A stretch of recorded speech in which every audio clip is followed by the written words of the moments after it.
नमस्कार शेतकरी बंधूंनो, आज आपण कृषी विज्ञान केंद्र बारामती इथं आलेलो आहोत आणि आपल्या सोबत श्री महेश जाधव सर आहेत, जे सध्या इथे ॲग्रोनॉमिस्ट आणि फार्म मॅनेजर म्हणून कार्यरत आहेत. तर आज आपण त्यांच्याशी ऊस उत्पादनावर चर्चा करणार आहोत. तर महेश सर, पहिला प्रश्न आहे की जे ऊस उत्पादक शेतकरी आहेत, तर त्यांचा हा प्रश्न आहे की कांडी लागवड करावी की रोप लागवड करावी.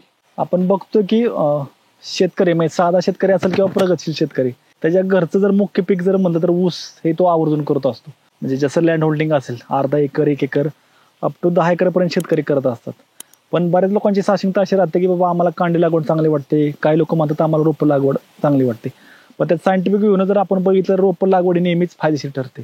कारण जर तुम्ही कांडी लागवडी जर म्हटला तर बऱ्याच अंश असं होतं की जे काही निरोगी बिनं पाहिजे 9 महिन्याचं 10 महिन्याचं ते शेतकऱ्यांना मिळत नाही. आणि जर मिळालं तरी ते रोगमुक्त आहे का कीडमुक्त आहे हे लोक बघत नाहीत किंवा शेतकरी बघत नाहीत. देणारा देत असतो की त्याला वाटतं आपलं बियाणं खपलं पाहिजे, पण शेतकरी तो बघत नाही की बियाणं चांगलं आहे का खराब आहे. मग तशा कंडिशनला अडचण अशी होती की दुसऱ्या शेतातलं रोगकीड आपण आपल्या शेतामध्ये आणत असतो. इव्हन ते बियाणं चांगल्या गुणवत्तेचं आहे का नाही त्याला काय आपल्याला क्रॉस चेक करता येत नाही. मग तशा कंडिशन जर आपण रोप लागवड जर केली तर त्या शेतकऱ्यासाठी नेहमी फायदेशीर आणि उत्तमच आहे. बर, तर टिश्यू कल्चर बद्दल थोडंसं सांगाल का? जनरल टिश्यू कल्चर मध्ये जर आपण बघितलं म्हणजे तुम्ही जरी कन्सेप्ट जरी बघितला टिश्यू कल्चर मध्ये की एका सेल पासून म्हणजे एका पेशीपासून असंख्य पेशी आपण तयार करतो, त्यापासून ती रोपं तयार केली जातात. त्याला सुरुवातीला आपल्याला लॅबमध्ये आपल्याला प्रायमरी हार्डनिंग करावं लागतं किंवा प्रायमरी टेस्टिंग करावं लागतं. नंतर मीडियावरती घेऊन त्याला आपण ते प्रॉपगेट करतो आणि नंतर मुख्य शेतामध्ये हार्डनिंग नंतर लागवडीला वापरतो.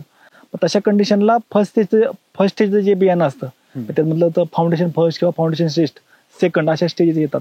फाउंडेशन फर्स्ट जर असेल तर आपण टिश्यू कल्चरचे रोप आपण लागवडीसाठी वापरू शकता. पण ह्यात जर क्रायटेरिया जर आपण बघितलं एक स्टँडर्ड जर आपल्याला ऊसाचे टिश्यू कल्चरचे रोप पाहिजे तर तुम्हाला एक तर कोईमतूर जे आपलं शुगर केन इन्स्टिट्यूट जे कोईमतूरला आहे तर त्या ठिकाणी आपण रोपं घेणं फायदेशीर आहे. त्यामध्ये कोणत्याही प्रकारची भेसळ किंवा कोणत्याही प्रकारची जी दुय्यम दर्जाची रोप आपण जे म्हणतो ते आपल्याला तिथून येत नाही. तर उत्तम दर्जाचं वाण आणि उत्तम रोपे आपल्याला तिथनं मिळतात. तो हा जो रोपांचा जो दर्जा आहे ते तपासणीचे काही पॅरामीटर्स काही पद्धती आहेत का? आता ह्यात जनरली काय म्हणतो आपण, जर तुम्हाला ऊस रोपाची लागवड करायची सपोज नर्सरीवाला कोणी असेल तर त्याच्यापाशी मदर ब्लॉक असणं गरजेचं आहे. तुमच्याकडे 86-32 तुम्हाला वाण पाहिजे, 265 रोपं पाहिजे. मग तशा कंडिशनला त्या शेतकऱ्याकडे किंवा त्या नर्सरीवाल्याकडे तो मदर ब्लॉक आहे का. यामध्ये एक सायदा क्रायटेरिया की VSI आहे म्हणजे वसंतदादा शुगर इन्स्टिट्यूट आहे मांजरीचं किंवा पाडेगावचं जे विद्यापीठाचं संशोधन केंद्र आहे ऊसावरचं प्रादेशिक ऊस संशोधन केंद्र, त्यांच्याकडून जर त्यांनी बेणं घेतलं आणि त्या बेणाची लागवड करून जर त्यापासून रोपं तयार केली तर निश्चित आपण ते गुणवत्तापूर्ण आपण रोपं मानू शकतो आणि ती रोपं आपण लागवडीला वापरू शकतो. बर, आता ही रोप आणि कांडी लागवड जी आहे ऊसामधली, तर त्यामध्ये जे अंतर असतं ते अंतर किती ठेवायचं किंवा त्याचं नियोजन कसं करायचं? जर सरासरी म्हटलं म्हणजे सहजासहजी आपण जर विचार करायला गेला शेवटी उत्पन्न महत्वाचं असतं. ह्यात क्रायटेरिया काय आहे की सपोज जर हलक्या प्रकारची जमीन असेल तर साधारण 4x2 फूट म्हणजे 2 ओळीतलं अंतर 4 फूट, 2 रोपातलं 2 फूट या अंतरावरती लागवड असली पाहिजे. मध्यम प्रकारची जर जमीन म्हटली तर साधारण 4.5x2 फूट, 2 ओळीतलं अंतर 4.5 फूट, 2 रोपातलं 2 फूट. आणि एक भारी जमीन काळी कसदार किंवा खोल आपण जी जमीन म्हणतो त्यामध्ये 5x2 फूट अशा प्रकारचं अंतर स्पेसिंग आहे. आता हा जे आपण अंतर बघितलं यामध्ये जर आपल्याला रोपाची लागण जर असेल तर आपण लगेच ठरवू शकतो की आपल्याला उत्पादन किती निघणार आहे. म्हणजे 5x2 ला सपोज तुमची एकरी 4,500 रुपये बसतायत, प्रति रोपापासून तुमचे सपोज 10 ऊस तयार झाले मिलेबल केन आपण जे म्हणतो, मग तसं तुमचं एकरी साधारण 40 ते 42,000 ऊस हे नक्की तयार होतात. बरोबर आहे. त्याच्या अनुषंगाने आपण जर कांडीची लागवड जर विचार करायला गेला तर कांडीमध्ये काय म्हणलं जातं की बाबा 4 फुटाची सरीतलं अंतर, 2 कांड्यातलं अंतर 6 फूट म्हणजे साधारण विचार जर करायला गेला तर साधारण 20,000 कांडे करायला लागतात. 1.5च्या ऐवजी जर आपण 2.25 किंवा 2 फूट जर अंतर घेतलं म्हणजे 4x2 फुटावर जर कांडी लागवड केली तर साधारण 16,000 कांडी किंवा आपण जे टिपरी म्हणतो तिथे आपल्याला एकराला लागतात. त्यामध्ये 2 डोळ्याची आणि 3 डोळ्याची टिपरी. पण टिपऱ्याची अडचण काय येते मुख्यतः, एक उदाहरण द्यायचं झालं तर ऊसामध्ये तुम्ही जर बघितलं खालनं साखर भरायला चालू होते आणि वर साखर चढत जाते. मग ज्या ठिकाणी साखर तयार झालेली असते ती लवकर कांडी फुटत नाहीये आणि ज्या ठिकाणी साखर कमी भरलेली आहे त्या ठिकाणी तुम्ही जर डोळा जर बघितला त्या ऊसाचा तर डोळा पांढरा किंवा थोडासा हिरवट आपल्याला दिसतो. याचा अर्थ काय, ती ऊसामध्ये साखर त्या ठिकाणी तयार नसल्यामुळे ते डोळा लवकर फुटतो आणि ज्या ठिकाणी साखर आहे तशा ठिकाणी ती कांडी फुटत नाही. मग ही सगळी लागवड जी म्हणतो ना आपण मागे पुढे होतो. म्हणजे आपण म्हणतो की माझं मिलेबल केन भरत नाही, माझ्या ऊसाला एकसारखं वजन भरत नाही. त्यामागचं कारण असतं की जी कांडी जी लागण असते त्यामध्ये डोळा एकसारखा फुटत नाही, परिणामी आपल्याला ऊसाचं वजन किंवा आपल्याला टनेज हे एकसारखं भेटत नाही. त्यामुळे नेहमी रोपाची लागण जर आपण म्हणतो तरी ते आपल्याला उत्तम आणि फायदेशीर आपल्याला तिथे दिसून येते. तर अनेक शेतकरी जे उत्पादक आहेत ऊस उत्पादक, तर त्यांचे अनेक प्रश्न खत व्यवस्थापनाच्या संदर्भाने असतात. बरोबर. तर त्या संदर्भात थोडीशी माहिती द्या आम्हाला. जनरली ऊसासारखं पीक जर म्हटलं म्हणजे आपण जसे सिरियल्स म्हणतो, मग त्यामध्ये ज्वारी आली, बाजरी आली, गहू आली, मका आली, तसंच एक दलामधलं ऊस म्हणून पीक येतं किंवा ग्रॅमीण फॅमिली म्हणून त्याला येतं. ह्यात जर तुम्ही अभ्यास केला ऊसामध्ये एक्झॉस्टिव्ह क्रॉप म्हणजे त्याला आपण म्हणायचं शुद्ध मराठी म्हणू शकतो खादाड पीक, म्हणजे त्याला आपण जेवढं देऊ तसं ते घेत राहतं, जेवढं देईल तसं घेत राहतं, म्हणजे त्याची वाढ कंटिन्यू चालत असते. म्हणजे ऊसा जरी आपण 12 महिन्याचं पीक म्हणलं तरी 365 दिवस त्याची वाढ चालू असते.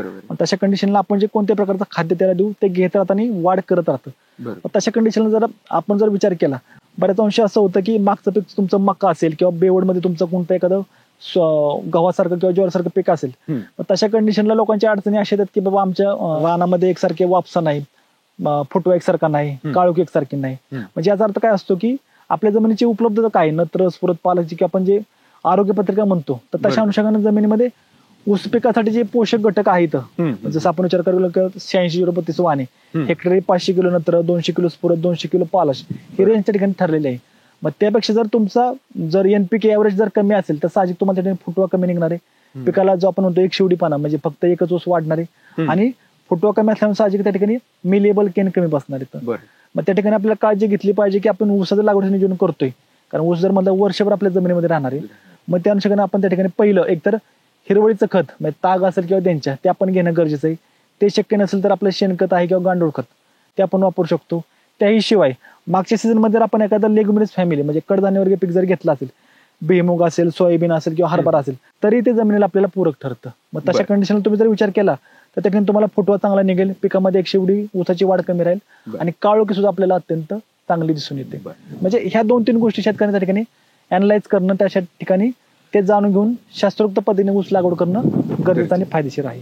आणि जो जेठा कोंब खुडणी जे असतं तर ते करणं का गरजेचं असतं उत्पादनासाठी? तर बऱ्याच अंश जर सायंटिफिक वेने जर बघितलं तर जेठा कोंब जो आहे, जेठा कोंब काढायची कधी गरज नसते. मग तुम्ही जर बघितलं तर बऱ्याच लोकांची अडचण तीच असते की आम्ही रोपाची लागण केली त्यामध्ये आम्हाला फक्त जेठा कोंब निघतोय, म्हणजे त्या ठिकाणी फुटवा कमी आहे. तशा कंडिशन जर आपण एक साधारण शास्त्रीयदृष्ट्या जर आपण अभ्यास केला तर सुरुवातीच्या स्टेजला आपल्याला नत्र आणि स्फुरत या 2 घटकांची गरज त्या ठिकाणी भरपूर प्रमाणात असते.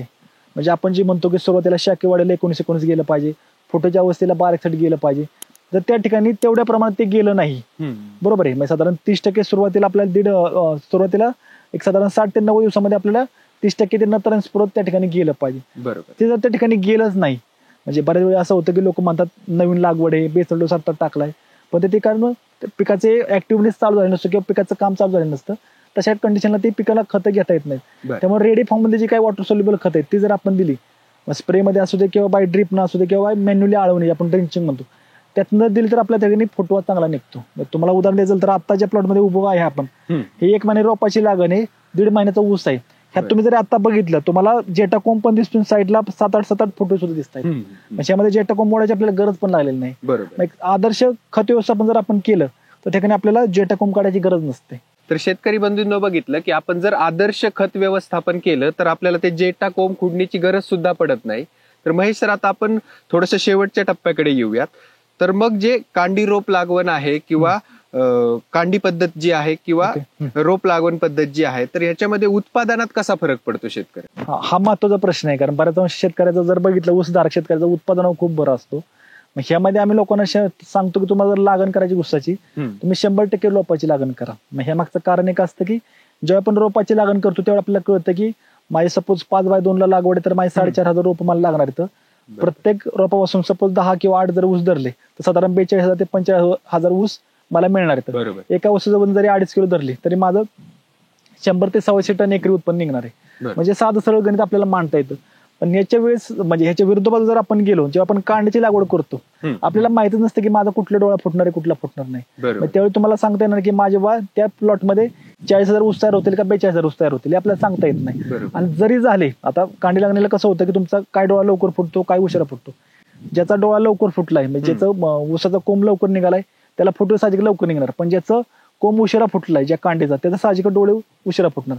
म्हणजे हा जर आपण फरक बघितला, म्हणजे ऊसाचं रोप जर म्हणलं तर आपल्याला 1 महिन्यात तयार होतं, जेव्हा आपण कांडीपासून लागण तयार करतो लागवड करतो त्यामध्ये साहजिक साधारण 1.25 ते 1.5 महिना लागतो. कारण ती काय म्हणतात नैसर्गिक कंडिशन आहे, रोपाला आपण एक थोडी काय म्हणतात कंट्रोल कंडिशन आपण देत असतो. तशा कंडिशन मध्ये काय होतं की जेव्हा आपण रोपाची लागण करतो 100% लागण एकतर होते. त्या ठिकाणी जर आपण म्हटलं ऍव्हरेज 8 ते 10 ऊस आपण कॅल्क्युलेट करू शकतो. निघणारा ऊस आहे तो एक समान जाडीचा, एक समान उंचीचा, एक समान वयाचा. तुम्ही कोणता ऊस काढला तर तुम्हाला 2 ते 2.5 किलो ऊसाचं वजन हे भरणार आहे. बरोबर. आणि ज्यावेळी आपण ऊस हार्वेस्ट करतो बरोबर, त्यावेळी आपल्याला टनेज पण चांगला वाचणार आहे. ह्या सगळ्या गोष्टी आपल्याला ऊस लागवड जेव्हा आपण रोपं लागवड करतो आपण इझिली कॅल्क्युलेट करू शकतो. पण ज्यावेळी तुम्ही कांडी लागवडीला जाता तर आपल्या सुरुवातीत नव्हतं की फुटवा किती निघणार आहे, फुटवा तयार कधी होणार आहे, बरोबर, फुटेलचं जे वजन आहे त्या ऊसाचं प्रत्येक ते वजन किती भरणार आहे हे आपल्याला कॅल्क्युलेट करताच येत नाही. कारण कांडी लागवडीला काय होतं, जरी तुमचा 1.25 फुटावर किंवा 1.5 फुटावर जरी कांडी लागण असेल, हिथलं कांड उगवलं तर दुसरं उगवलं हे आपल्याला सांगता येत नाही, दुसरं उगवलं तर तिसरं उगवलं का नाही हे माहित नाही. मग तशा कंडिशनला पुन्हा आपल्याला गॅप भरावं लागतात. बरोबर आहे. मग तो पुन्हा आपल्याला खर्च वेगळा करावा लागतो.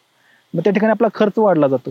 पण जेव्हा तुम्ही रोपाची लागण करता, तयार रोप आणून लावायचे, तुम्हाला बेने बघायची गरज नाही, तुम्हाला काय ते बेनं वाहतूक करायची गरज नाही, त्याला ट्रीटमेंट करायची गरज नाही, त्याला कांड्या करायची गरज नाही, शेतामध्ये पसरायची गरज नाही. बरोबर आहे. रोप फक्त चांगल्या क्वालिटीचे बघायचे आणि शेतामध्ये लागवड करायची. कांडे लागवड सगळे पॅरामीटर आपल्याला चेक करावं लागतात.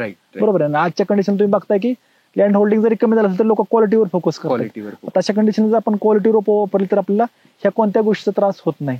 मग तशा अनुषंगाने रोप लागवड ही उत्तम आणि बेस्ट मानली जाते. आणि ते जर आणखी सांगायचं गेलं तर सुरुवातीचा 1.5 महिन्याचा खर्च म्हणजे जेव्हा आपण कांडे लागवड करतो, तुम्हाला जमीन तयार करणं, बेसल डोस टाकणं, पाणी देणं, ज्याला आपण आंबवणी चिंबवणी म्हणतो, खतं टाकणं, तणनाशक फवारणी करणं, त्याचं ओव्हरऑल मॉनिटरिंग, हा 1.5 महिने आपला खर्च चालूच असतो. पण जेव्हा कांडे लागवड करतो तेव्हा आपला 1.5 महिन्याचा खर्च वाचतो पूर्ण, कारण आपण तयार रोप घेतोय. तयार रोप असल्यामुळे जो सुरुवातीचा खर्च 1.5 महिन्याचा आपला पूर्णतः वाचला जातो. बरोबर आहे. मग क्रिटिकल कंडिशन, सपोज तुमचं रान तयार झाले आणि पाऊस आला, तशा कंडिशन तुम्ही कांडे लागवड करू शकत नाही. बरोबर आहे. किंवा जर तुम्हाला वाटलं की माझ्याकडे 1.5 महिन्याचा पिरियड आहे, तशा कंडिशनला तुम्ही एखादं शॉर्ट ड्युरेशन पीक, मेथी कोथिंबीर सारखं पीक त्या प्लॉट मध्ये घेऊ शकता आणि ज्यावेळी रोप तयार होईल त्यावेळी रोप लागवड करू शकता. म्हणजे ह्यामध्ये जर आपण विचारलं तर रोप लागवड जी आहे इकॉनॉमिकल कॉस्ट सेव्हिंग सुद्धा त्यामध्ये होते आणि क्रिटिकल कंडिशनला आपल्याला फायदा मिळून देणारा अशी रोप लागवडीची ऊसाची मेथड आहे. तर शेतकरी बंधूंनो, आपण बघितलं की रोप लागवड जी मेथड आहे ऊसाची, तर ती अनेक वेळा शेतकऱ्यांसाठी फायदेशीर ठरते. डेफिनेटली. तर ह्या व्हिडिओमध्ये आपल्याला महेशजींनी कांडी लागवड आणि रोप लागवड जी आहे ऊसाची त्याबद्दल माहिती दिली आणि ही माहिती तुम्हा शेतकऱ्यांसाठी नक्कीच उपयुक्त असणार आहे. आणि अशीच नवनवीन माहितीसाठी ॲग्रोस्टार इंडियाच्या युट्यूब चॅनलला तुम्ही सबस्क्राईब करायला आणि या व्हिडिओला लाईक करायला विसरू नका. आणि आज आपल्यासोबत महेशजी होते. महेशजी, आपण दिलेली माहिती ऊस उत्पादक शेतकऱ्यांना नक्कीच फायदेशीर ठरणार आहे. तर आपण दिलेल्या वेळेबद्दल तुमचे धन्यवाद. थँक्यू.